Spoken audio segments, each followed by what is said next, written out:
Hello everybody, it's your boy Warwic, and we're playing some more I Love You, Colonel Sanders, a finger-licking good dating simulator. You awake on day 2 and attempt to process the wild visions you had, with their memories or premonitions. And then there was that secret ingredient that Colonel Sanders went ahead and told you outright. Not much of a secret, huh? It's probably just because he already trusts you so much. Sure, that makes sense. We'll go with that. You meet up with your bestie in front of the school. Before you can tell her about the encounter with the spork monster, she launches into a story of her own. Okay, I know this might sound a little strange, but I think I might like Pop! Aha, I called it! Like him? Like? I know it sounds like it's moving too fast, but there's something about him. I like him! Like him! We got to talking after class, and he's actually a totally sweet guy. Not only that, but he's really smart. He told me all kinds of stories about Colonel Sanders. Did you know that Colonel Sanders enlisted in the army when he was only 3? Not only that, but he founded a special unit of super soldiers who all wear the same hats just because he put a hat on one time and thought it looked cool. But Colonel Sanders doesn't even wear a hat. He wears a ribbon tie. Either way, maybe it'd be best if you took it slow with this new boy, like I am with Colonel Sanders. You and Colonel Sanders? The coolest guy in school? The most famous student to ever attend University of Cooking School Academy for Learning? You're a thing now? We definitely connected yesterday. Sure you did. You're great. Why wouldn't he be into you, I guess? Laughing at the implication that you and Colonel Sanders might be a thing is definitely not cool. You are great. You have an idea about how to prove that your love is real? Well, if he's not into me, why did he tell me one of his secret ingredients? Your bestie's eyes light up. A secret ingredient? Yes, I just said that. A secret ingredient. Is there a dramatic echo in here? Miriam checks to make sure you're alone before continuing. So this summer, while I was on vacation with my family, a lovely man approached me in the botanical garden where I was wandering. This can't be good. He told me all about his passion for spices, secret spices. The man even gave me some to show me what he meant. He said it was a powder created from super duper rare dried flower petals, and that if I did him a big favor, I could have some of my own. Please, Miriam, don't tell me. So I filled my suitcase with them, brought them home. He was so nice he even met at the gate when I arrived. Later, when I cooked with him, a very strange feeling came over me, and the flavor was unlike anything I'd ever tasted. I think you're being very liberal of the meaning spices here. Whatever.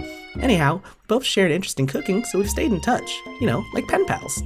I bet he would love to know more about new spices. Well, I'm definitely not supposed to share Colonel Sanders' a secret recipe. And besides, I only know the one ingredient, so it wouldn't be much use to anyone. Please, please, please? It would mean the world to me. No one has to know it came from you or from Colonel Sanders. What do you think? Should you protect Colonel Sanders' secret or share it with your bestie? We definitely have to keep it a secret, or else we're gonna fail. You quickly think of a fake ingredient name. I don't know, how about, it was Eye of Newt. I know, sounds like some witch's potion, but what can you do? Eye of Newt? Wow! Her eyes light up imagining such a thing, and you figure that you've satisfied her curiosity, and she'll move on. However, she immediately turns around and does some thumb typing on her phone that you can't quite see. It's probably not good. Before you can confirm that she's definitely not texting secrets to other people, you're interrupted. A wind rushes in. Cherry blossom petals fill the air. Oh, so pretty. It's Colonel Sanders. He's arriving at school on his beautiful steed. Stand back and admire his majestic glory, or run to him? Let's stand back and admire the majestic glory. Colonel Sanders' horse is truly a thing of beauty. Without ever acknowledging that he's being watched, he does a short horse dance before dismounting with a flourish. He then slaps the beautiful creature gently on its rear, sending it running free into the countryside. You are so struck by the sight of him that you lose the ability to speak coherently. Oh, I didn't realize anyone was watching. Don't worry, he knows his way home. You attempt to compliment Colonel Sanders, but the words don't come out exactly right. What a horseful beaut you have! I mean, what a horseful bout you have! Dang it, that's what I just said. Being a good friend, Miriam attempts to cover for you. Oh, Wario just gets really nervous around people they like. What? This is not helping. I mean, They got food poisoning and were up all night. It was gruesome. You should have seen it. She gives you a wink and a smile as if to say, situation handled. Can't blame a girl for trying. And with that, the Colonel Sanders disappears into the school, leaving you and Miriam to follow. When you enter the classroom, you can see your two rivals, Ashley and Van Van, doing something bad. By the way they're hiding, you know it must be really bad. Like counterfeiting recipes bad, experimenting with restricted ingredients bad, summoning a demon bad? You try and get a peek over Von Von's hulking shoulder, but he sees you coming. Whoa there, little one. I'm not sure you're ready to handle this. Why don't you make like a bee and mind your own wax, honey? Tell them to stop acting immature. You immediately dress the rivals down for their immature behavior. Culinary school is to be respected. This kind of nonsense is a waste of everyone's time. Now you've upset them. Oh, and you're the emperor of cooking, are you? You make the rules? I'm not sure you know a good meal if it ain't you. Being the best chef in the world takes more than just culinary skills. It takes creativity. It takes panache. And it doesn't hurt to use a little evil. You finally get a look at what is they were hiding, and you instantly recognize it. It's a book, just like the one you found after your encounter with the spork monster. That's the same book that I found last night in the quad. Ashley immediately elbows Von Von, who hides the book behind his back. I don't know what you're talking about. This book is a family heirloom and its contents are secret. You notice that they haven't just been studying the book. They've got Pop pinned to the wall and they're tossing potato skins at him as he tries to catch them in his mouth. What? We're playing. Before you can dig it any further, you're interrupted by the arrival of more students. It's almost time for class. Beep beep. Clank must be running late. He's in such a hurry that he rolls right over Fan Van's meaty foot. Hey, watch it, you bucket of bolts. You know you have to talk to him. He didn't do anything. Or you watch how you talk to him. Bzzz, womp. Who do you think you're talking to? I've never heard such language, not even from a stand mixer. Womp womp. No, your mother was a stand mixer. Where? Bzzz. Van Van jumps to attack Clank, but Clank shocks Van Van, sending him flying across the room. Protect me, Colonel Sanders. These crazed men are about to come to blows. I think I must be over me, but I'm not interested in either of them. Ashley's tone has completely changed in an instant. She bats her eyelashes at Colonel Sanders. Surely he must know that this is a ruse, right? Gentlemen, get a hold of yourselves. Save it for the arena at least. Or don't, honestly. What do I care? I've got a lofty career aspirations to focus on. Maybe I can help you with your business plan? Just then, Sprinkles arrives to signal the true start of the class day. He's panting, which doesn't seem that abnormal. He's a professor, but he's also a dog. Students, please take your seats. I apologize for my late arrival. I spent the morning chasing a car all around town and my tiny legs are very, very tired. But I am here now, and I hope you're ready to learn. Rub his furry dog belly, he loves it. After he catches his breath, Sprinkles regains control of the classroom. Without further ado, I'll review the global history of my favorite bowl, the chicken. Oh, the favorite fowl, not bowl. You want to pay attention to the lesson, truly you do. Which is why in 1776, at the signing of the Declaration of Independence, it was a chicken who first signed their name. But you can't help but daydream about Colonel Sanders, and you miss most of the important parts. When you came to, Sprinkles was holding a tray of food in front of you. Who hell are you? Naturally, this appears to you to be a sample platter. Which item do you want to sample? A shimmering pepper, a glass of water, a dog biscuit. Let's sample the dog biscuit. Because of the shape it's baked in, you assume the dog biscuit is a treat made by Sprinkles, an example of his own culinary talents, perhaps.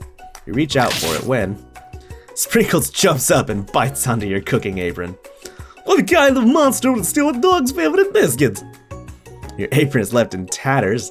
The entire class looks on in horror as you fall unconscious from the embarrassment. I never even got to taste it. Oh my gosh. You fade into the darkness, but something is there. The spork monster? Borko, what are you doing here? It's not your time, my friend. Your act of kindness has not been forgotten. You watch as your apron magically repairs itself. You won't have to live in embarrassment anymore. I thank you, my friend, wherever you are. Which item do you want to sample? He saved me! I guess we'll do a shimmering pepper. A brightly colored pepper stands out from the other items. It sparkles in a most eye-catching way, so naturally you reach out, grab it, and eat it right away. However, your body is not prepared for the heat. The pepper has triggered an intense spice hallucination. It feels like forever as you trip through the universe. My friend, ooh. This guy again? I'm here to give you an important message, ooh. You must avenge my death and fulfill your destiny. All you must do is... I was saying to fulfill your destiny, all you must do is... Sorry, I think I've got some spices stuck in my throat. It's fine, I'll work through... to fulfill... prophecy. You must... You feel yourself begin to regain consciousness. Oh, poor guy. Oh, man. You come to and find everyone is staring at you. That pepper was the last of its kind on Earth, and now it's gone forever. You think to yourself, geez, I should pay better attention. We all may make mistakes. I'm sure he'll forgive you. Someday. Come on, it's lunchtime. Everyone can relax. The cafeteria lights dim, and your rivals enter to make a dramatic announcement. Today's lunch will be prepared via timed competitive cook-off. Step up and tell them you're on. A bit of lunchtime competition, eh? Count to me in. If I have to wipe the tables with you fools before I set my lunch down, then so be it. I'm not the fool, you're the fool. Oh, good one, Van. I like your gumption, Wario. I'll be watching your performance. Just as things reach a boiling point, Sprinkle steps in. Surely he'll put a stop to this madness. Now, students, please settle down. This is a lunchroom, not a sporting court. Finally, a little sense. Breathe a sigh of relief. At least not until we turn on the timer! Timer ready. Just then, a huge light blasts you in the face, flashing the words, timer ready.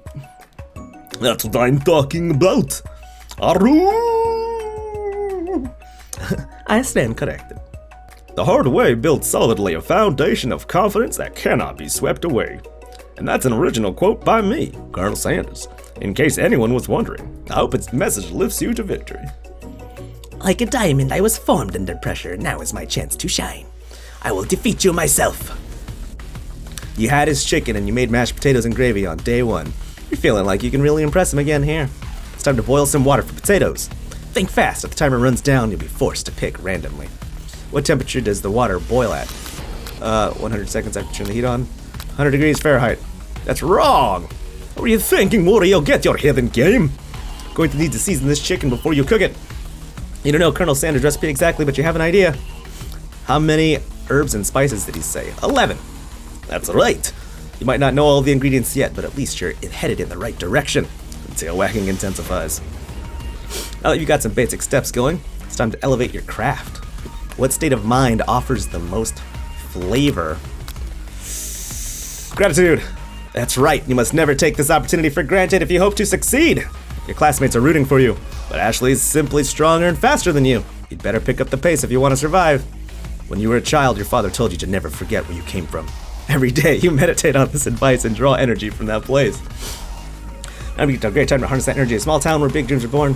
So where does it come from? Deep beneath the surface of the Pacific. Oh no, that's wrong. It's a horrible time to start forgetting important things. Next question. You try to shut out the noise of the arena and focus on your cooking. What is the sound of success? Sizzling. That's wrong. Oh, I'm gonna fail. Don't make me get spray bottle. Is this the end? Yep. Game over. Try again. It always boils 100 degrees Celsius. That's right, but how do you have forgotten into this school without knowing that? When it gets to rub my favorite belly, let that enticing offer motivate you. Gonna need to season this chicken. We need 11 herbs and spices. That's right. You might not know ingredients, but at least you're on your way. I got some basic steps in Elevate. We need gratitude. That's right. You must never take opportunity for granted. It would be a great time to harness energy, so where does it come from? A small town of big dreams are born. That's right! This is your shot, and you're not going to miss it. Aru! You try to shut out the noise of the arena and focus on your cooking. What is the sound of success? Silence? That's right! When they taste your cooking, they will be so taken with it that they're unable to speak. You notice Colonel Sanders out of the corner of your eye. I believe in you, Wario! He's actually cheering you on. Which would be awesome, except knowing he's watching you makes you totally forget what you're doing. Now all you can think about is Colonel Sanders when he spoonfuls of gravy. No! What were you thinking? Get your mind on the competition. Grr! You are stranded on a desert island with only one dessert cookbook. Which do you take? What a hunk! I know, right? You know what? Shouldn't you be focused on challenge? You're falling behind. You and Colonel Sanders, you and Colonel Sanders, you and Colonel Sanders, I don't know. What does that have to do with crafting particular fried chicken delicate biscuits? Woof woof. Really struggling to keep up with the next situation, Ashley has already begun plating elements of her dish. It's colorful and complex. To make up time, you toss your biscuit dough into a stand mixer, and as you do, the crowd gasps. Ha! Yikes! Zzz. I know you love nothing more than seeing a fellow appliance utilized in a kitchen battle, but sometimes that means sacrificing the personal touch. Might not have any hands, but Wario does. A good chef needs to be touching the dough to know when it's properly mixed. There's an easy way and a hard way. You don't get far by going the easy way. You hear everyone talking and realize how serious your error was. You immediately shove your hand into the mix to rescue your dough before it's overmixed. Wario, no! But you're not fast enough and your hand gets stuck. It's immediately crushed by the quickly spinning beaters. There's no way we'd be able to use that hand for the rest of the match. Colonel Sanders shakes his head in shame. What you often find is that the easy way can turn out much, much more difficult. Everyone stop what you're doing right now. Battle is over. It can't be. I was so close to finishing my dish. Sweetheart, look at your hand. You simply can't go on. Oh, that's too bad. And here I am with a completed dish ready to serve. Surely that makes me the winner by default. No, it wouldn't be fair to compare the two on account of Wario's injury. You see Sprinkles begin to lick his doggy chops as he's locked onto the dish. But I suppose you should at least tell us what you've prepared. Well, because I'm the sweetest, I skip straight to dessert. Under his white chocolate dome, you find a wide array of delights, taking you on a journey of flavor that tastes good and tells a story of excellence. I was going to ask Wario to do the honor, but since you're injured, I'm afraid that pouring this creamer of delicate hot chocolate sauce might be too difficult. Colonel Sanders, if you wouldn't mind lending me your strong, steady hand. Colonel Sanders pours the hot chocolate sauce on top of the dome, causing it to melt away, revealing the ingredients hidden within. Inside, you'll find a delicate fried cheese croquet atop a slice of honeycomb, ice cream 2 ways, tender nougat, and pearls of blueberry jelly. Colonel Sanders seems intrigued, but perhaps not impressed as he dips his finger into the chocolate sauce. Simplicity isn't your strong suit, is it, Ashley? Oh, you. As he places the sauce-covered finger onto his lips, Ashley leans over and whispers something into his ear. A dab of sauce sticks to his mustache. Internalize the rage you feel, put yourself between Colonel Sanders and Ashley. Internalize the rage! Your rage burns so intensely within your eyes that they burst into flames. The flames cause your eyebrows to catch fire and turn to ash. And they fall off of your face, which means people will have a hard time understanding your emotions for the rest of the semester. Perhaps forever. Embarrassed and ashamed by your poor performance, not to mention your crispy fried brow, you run for the quad to be alone. Beautiful weather feels like an insult. Inside of you, a storm rages. It's Colonel Sanders. He's probably here to tell you that he and Ashley are in love and have decided to get married. And he won't even ask you to cater his wedding because you're a terrible chef and an awful person. You try to hide from him, but he approaches you directly. I know you're hurting right now. Not just from the devastating loss, but from the run-in with the mixer and the small fire. We should get that checked. I'm fine. Can't you just leave me alone? I'm a loser. I'm not fit to fill your fryer, and I'll never be a master chef. A failure is a part of life. Not just for you, but for all of us. Do you think I've never failed at anything before? It's exactly what I think. Well then, think again. I wasn't always the man you see before you. Enrolled in culinary school, incredibly handsome, successful, motivated. Well, handsome, sure, I was born that way. but I've walked other paths and arrived at dead ends. I was passionate about life, but I failed as an obstetrician. I was passionate about justice, but I failed as a lawyer. I was passionate about livestock, but I even failed as a mule handler. That one was especially humiliating. Mules can be so cruel. I lost my business partner to a gunfight. I didn't know. People see my delicate ribbon tie and my well-kept beard and assume that I've got it all together, which is true now, but it hasn't always been. Sounds like the guy could really use a hug. I resolved then that I was going to amount to something. No amount of hours, labor, or money would deter me from giving me the best I had to give. As Colonel Sanders changes focus, you can see something ignite inside of him, a burning passion. One has to remember that every failure can be a stepping stone to something better. My new dream is pure, it's honest, it's something that a humble man in a crisp white suit can be proud of. I will create a new chain of chicken restaurants that will bring joy to the entire world and make up for my past misdeeds. Yay! Just as your moment grows intimate, you're interrupted by a threatening, shadowy presence. Battle scarred from the night before. You prepare for the worst. It's the spork monster. Borko? It is I. I know I said I wouldn't be back, and after the whole fight to the death thing, maybe you didn't really want to see me anymore, but I just wanted to say that I was wrong to attack you, and I apologize. I know what it's like always having to look over your shoulder. Monster problems, right? Oh, thanks, Borko. I'm glad there are no hard feelings. Getting jumped by a giant creature in the dark of night can really rile up a person. I also want to apologize for the way I switched right into attack mode. I know that you're strong and that cooking school can put a person under a lot of stress. I actually used to go to this school. I wasn't always a spork monster, you see. I believe it. You were human once? Well, no. I was a golden retriever, but I was still a student. Until one day, some mean kids with a magic spellbook cast a dark enchantment on me, and I was forever transformed. A magic spellbook? Precisely. I prepared a copy for myself, but somewhere along the way I've lost it. If you find such a book, I beg of you, respect it. You're a powerful chef, and shouldn't rely on such dark and evil magic. No, you should be protecting the innocent from those who would cheat them through sorcery and guile. If you need me, don't fear. I will be there. It sounds like there's some good bad cooks in the kitchen of life. Wario, together, I'm sure we can defeat them. Come back to my hideaway and we can discuss. A personal invite? You can't imagine what the Colonel Sanders home must be like, but it sounds like you're about to find out. And that's exactly the best place we're going to leave it tonight, because this is going to be fantastic. We, ran a little bit longer than the last couple episodes, but, we got resolution on the spork monster bit. We got resolution through that competition. And, it looks like we're about to have a nice sensual time with... Is that baby Colonel with a beard? This is so great. This is so great. So make sure you subscribe to catch the next one. Hit the like button if you enjoyed this episode. That'll be it for today. Good game, everybody.